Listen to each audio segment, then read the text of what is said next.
Belíssimo. Hoje eu tô pretty. Ah, no outro também tava, né? Vamos lá.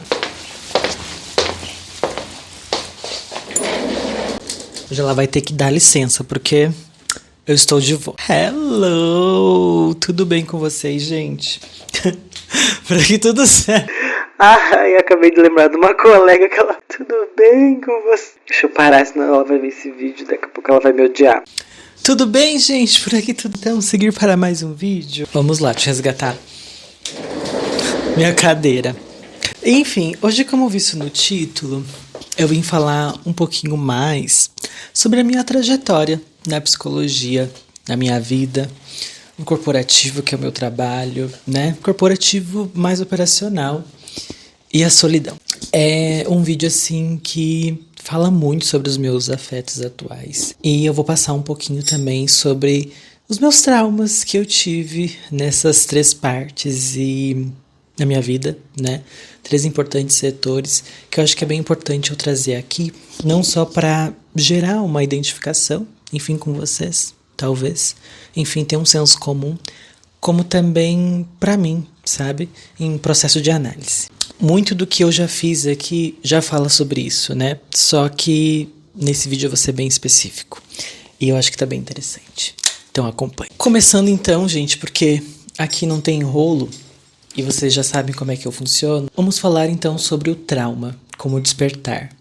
Que no meu caso, né, ali na minha vida adulta, falando-se, não estou falando de contextos de infância, é a multinacional, né? Óbvio, isso tudo tem um contexto, olhando pela psicanálise lá na minha criação, na minha infância. Mas falando da minha vida adulta, sabe? Nesses três tópicos. O erro de 2022, né? O que seria o erro de 2022 para quem não sabe? Em 2022 eu trabalhei numa multinacional muito importante na cidade de Caxias do Sul, quando eu ainda morava com o meu ex. E isso foi meio que um erro, né? Porque eu não soube jogar o jogo corporativez. Pois é. Sabe quando você acredita muito no missão, visão e valores, naquele discurso político que toda empresa tem, assim como qualquer outra parte de uma instituição tem e que a gente sabe que só está na teoria e não está na prática?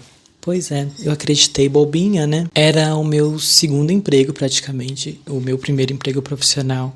Eu era aprendiz já no RH, mas numa empresa de um porte muito menor do que essa, que seria uma multinacional. Se vocês escutarem um barulhinho de prato, é o meu gato aqui comendo. Enfim, tá comendo logo quando eu tô fazendo o vídeo, mas enfim. Mas esse eu, aqui quem vos fala, acabei pagando o preço de ser desligado dessa multinacional. Justamente por ser eu. Né, e acreditar nesses pilares essenciais da empresa. E quando eu comecei a afetar os números da empresa, isso acabou se tornando uma ameaça. Eu, inclusive, fiz um vídeo sobre esse evento canônico na minha vida, que não sei se é canônico que eu posso falar, mas muito, enfim, marcante, traumatizante, talvez, hoje bem superado. E praticamente foi uma pesquisa de clima que acabou me tirando de tudo isso. Eu, inclusive, ontem mesmo, na aula de psicodinâmica, tô gravando esse vídeo num sábado, e nas sextas-feiras eu tenho aula de psicodinâmica. Eu comentei com a minha colega, sabe? Se eu fosse menos bocudo, eu talvez tivesse mais oportunidades, né? Mas a que preço?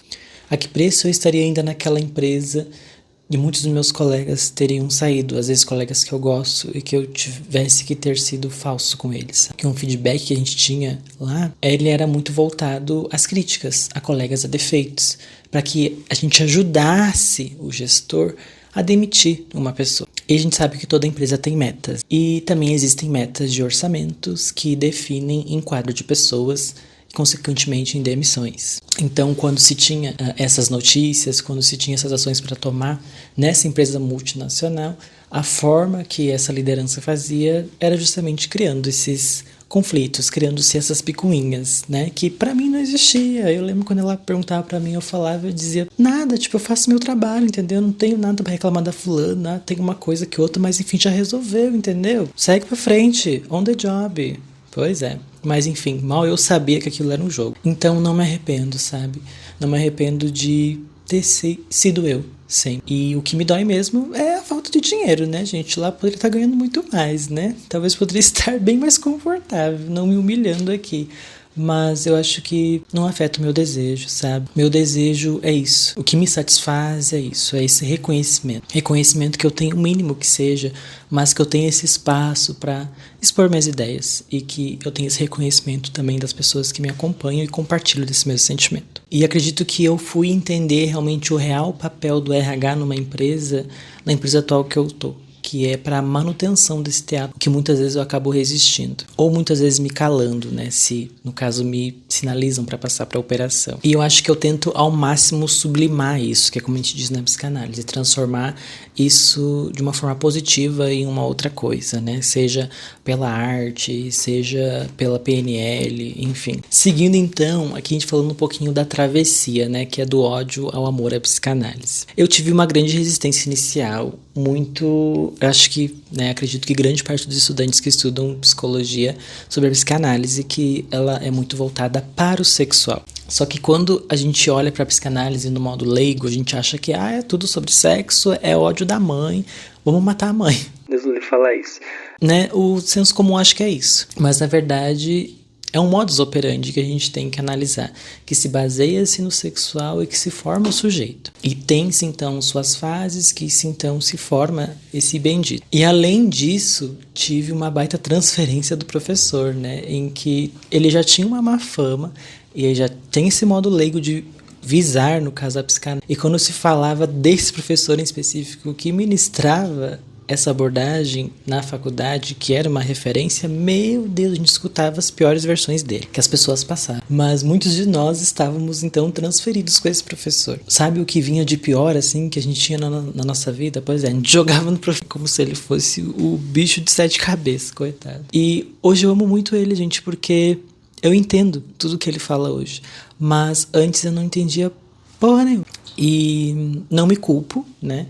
Por, no caso, ter falado dele, inclusive, como eu sou bocudo, né, já falei em aulas de outros professores sobre eles, mas a gente está na psicologia, né, e a maioria do que eu falei foi para quem, no caso, também segue a abordagem da psicanálise. E tem muito sobre isso, né, a gente tem que ter essa maturidade, que além da idade, do que a vida caleja da gente, a psicologia lida muito, não só com a teoria, mas também com a maturidade, o desenvolvimento das pessoas, né? Então, praticamente falava-se ali e morria-se ali. Então, a gente traz muito uma lente analítica, né, no cotidiano, e depois isso tá em tudo. E se a gente não se cuidar, a gente tá sendo chato, né?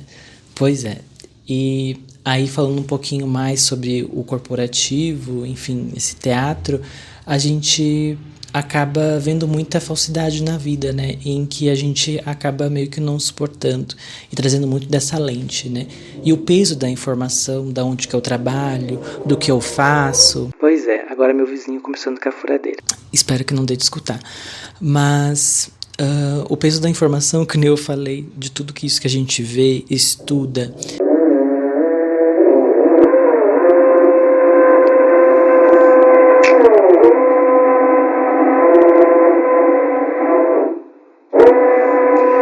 Que legal. Peraí, me chegou um problema aqui do trabalho. Vou ter que resolver enquanto isso, né? Vamos ver até quando vai durar, enquanto eu vou resolver o problema do job. Vou até deixar aqui. Meu Deus, que homem insuportável.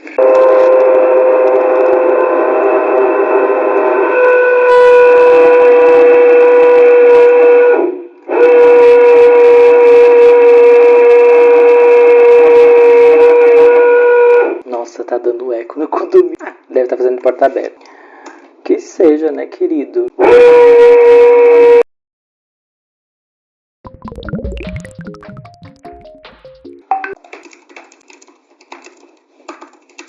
Acho que agora eu posso gravar, né? Vamos voltar. Resolvi o BO aqui.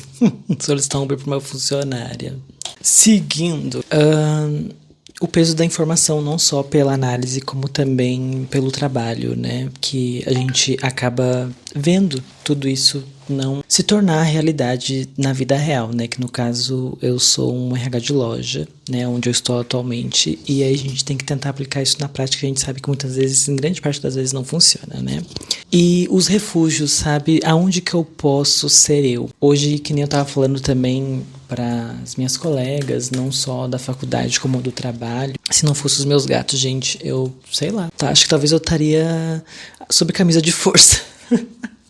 Sério mesmo, porque, olha, é sobre. Talvez se eu não tivesse acesso ao ensino superior, eu acho que sim. Eu acho que eu estaria sobre camisa de força mesmo, porque imagina a gente não conseguir ser a gente mesmo. E se eu não tivesse acesso a esses recursos, com certeza eu ia ser muito julgado, ia estar no internato, ou talvez, sei lá, viciado em algum tipo de droga. Mas o que eu vejo muito hoje é que a minha droga seria o jogo relacionado ao Overwatch, né? Seria a minha droguinha. Que é o meu refúgio, onde eu desligo realmente, sabe, de tudo isso. Mas, óbvio, isso é uma coisa saudável. Você tem que cuidar para, no caso, não, se for, no caso, algo que não é saudável, algo que é doentio, por exemplo, eu deixar de trabalhar para jogar Overwatch, né? Daí sim, daí já é algo doentio. Não, por enquanto tá saudável. Por mais que às vezes eu passe o sábado, tarde e noite inteira jogando para me desligar, sim, né? É um porém, mas enfim, é o dia que eu posso, né? E é sobre, né? Então a gente trabalha muito com a solidão e o conflito com o outro, sabe? Eu atualmente me encontro muito sólido, enfim, solito, enfim, sei lá como é que eu posso falar. Mas eu não me incomodo com isso, sabe? Quando eu vivia num relacionamento, tinha muito essa cobrança de a gente tem que ser social. E muitas vezes eu era tão solitário, a palavra agora é certa, que eu era solitário até com o meu ex-namorado. Em vez de, tipo, eu estar ali na dinâmica, seja assistindo um filme que a gente fazia muitas vezes, né? Quando a gente, no caso, estava no início do relacionamento. Eu preferia ficar no meu mundinho, que seria Overwatch, ou assistindo um livro, ou estudando pra caramba psicologia, porque o meu objeto de desejo praticamente não era mais o meu namorado, vamos dizer assim, o meu ex no caso. Eu já tinha conquistado ele, vamos dizer assim. Então para mim estava tudo certo e eu acabava não investindo muito tempo naquilo. E quando eu investia, eu queria fazer do meu jeito, meu superego ficava ali a todo momento tentando invadir a dinâmica, sabe? Em nenhum momento eu permitia, dava espaço para que ele pudesse ser ele, mesmo que errasse ou não fosse da maneira que me agradasse, sabe? Mas isso vem muito, com um julgamento muito grande, sabe? Falando um pouquinho de mim, assim, sobre o que eu sou hoje relacionado à solidão.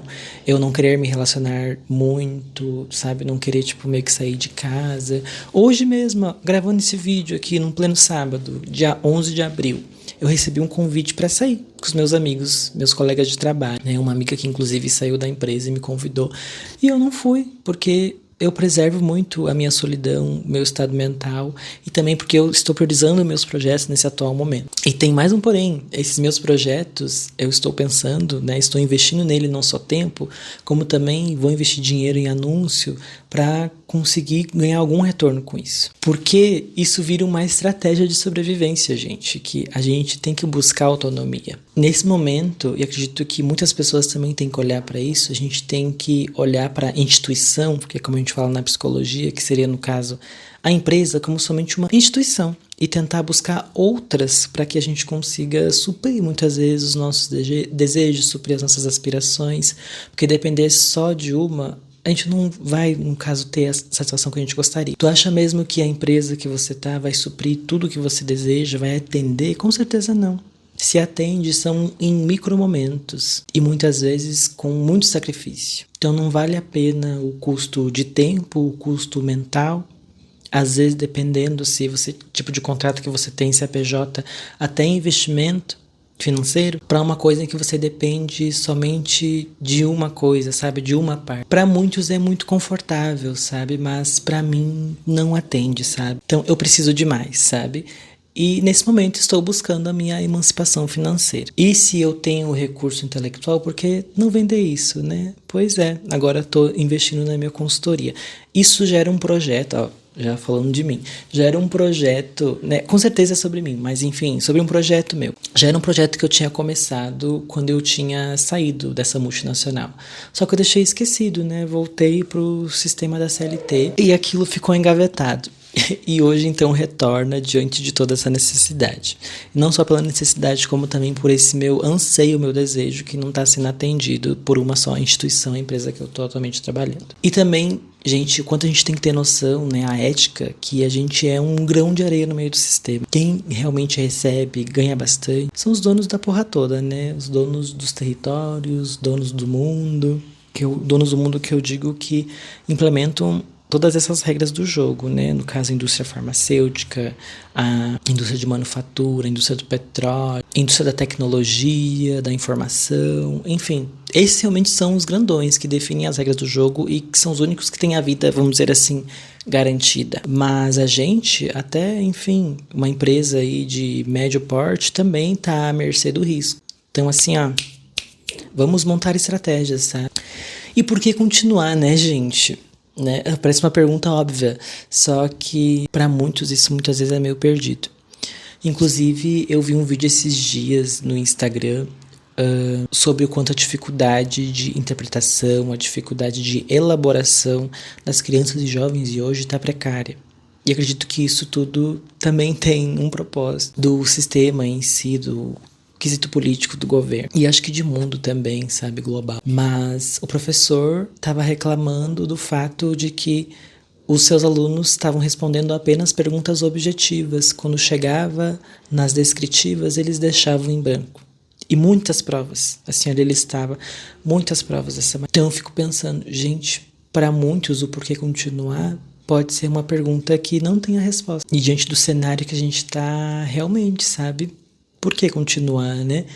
Mas foi bem o que eu falei. Pra mim é propósito, sabe? E o meu propósito não é ser RH, ser psicólogo. Não, o propósito que eu digo é o ajudar as pessoas. Sabe? Digo que o meu propósito hoje, e eu acredito que também isso possa mudar, é ajudar as pessoas justamente a não projetar demais a sua vida inteira numa só instituição, numa só pessoa, num só emprego, sabe? É se desenvolver, é se descobrir. E não só ser útil, né, como função, como retorno, algo monetário, mas também ser alguém como identidade, sabe? Esse é o meu maior propósito, ajudar a buscar isso nas pessoas. E claro, né, que o desejo de viver, né? Porque como um bom histérico, a gente sempre tá tendo medos, né? Mas o nosso maior medo é perder a vida, Deus. E se eu não tivesse isso, realmente eu tava depressivo, doente, talvez me matar. E também não tem aquela, né? Vou voltar pra casa dos meus pais. Não dá mais. E realmente não se cabe nem pros meus pais também, né? Mas se eu sei que eu posso mais, por que não investir? Ainda mais quando esse investimento é de grande parte de tempo e não de dinheiro. Porque praticamente o de dinheiro já teve essa fase, né? Que seria o curso em si, o título. E inclusive usei recurso do governo, né? Meus pais pagam imposto, eu também. Então, enfim, consegui converter isso também a meu favor. Então bora lá, né? Tentar recolher esses frutos. E eu acho que é meio que isso, assim, falando sobre os pontos. Então, enfim, só queria trazer uma reflexão, assim, sobre como que eu tô indo. E esse vídeo fecha a semana de vídeos que eu fiz, né, que eu planejei, assim, bem rápido. Peraí, meu vizinho, vamos esperar de novo. Enfim, acho que podemos continuar. Fecha a minha semana de vídeos que eu planejei numas noites mal dormidas aí, e não pensando, tipo, ai meu Deus, tem que pagar a conta. Não, pensando no meu projeto mesmo, sabe? No eu como identidade relacionada ao meu desejo. E é uma coisa que eu adoro, sabe? É registros digitais, gente. Se vocês olharem meu Instagram, ele é cheio de registros dos meus momentos. E não só em fotos, como em vídeos. Eu fazia muito stories, né? Quando eu era adolescente. E eu me orgulho muito quando eu tenho tudo isso gravado, sabe? E o quanto tem muito do meu gozo ali também, muito do meu eu, muito desse meu tesão de jovem, sabe? Nas minhas danças. E o quanto eu também queria investir mais tempo nisso, né? Só que o corpo não é o mesmo, assim também como a mente, assim, ela até pega a coreografia, só que jogar isso pro corpo, assim, né, exige um esforcinho um pouquinho a mais que eu não tô tão habituado. Então acredito que eu posso deslizar e tô investindo mais aqui, né, no intelecto. E é nesse caminho que tô achando mais confortável de ir. E é assim que a gente tem que ser. Eu vou ficando por aqui, não sei qual que é o tema do próximo vídeo, mas enfim, vocês vão ver. Eu tenho anotado, eu só não fiz roteiro ainda, né? Tá na caixa de Pandora. Tá bom, vizinho? E é isso aí. Vou ficando por aqui. Boa semana pra você. Quer dizer, bom fim de, porque esse vídeo vai sair numa sexta, né? Até mais.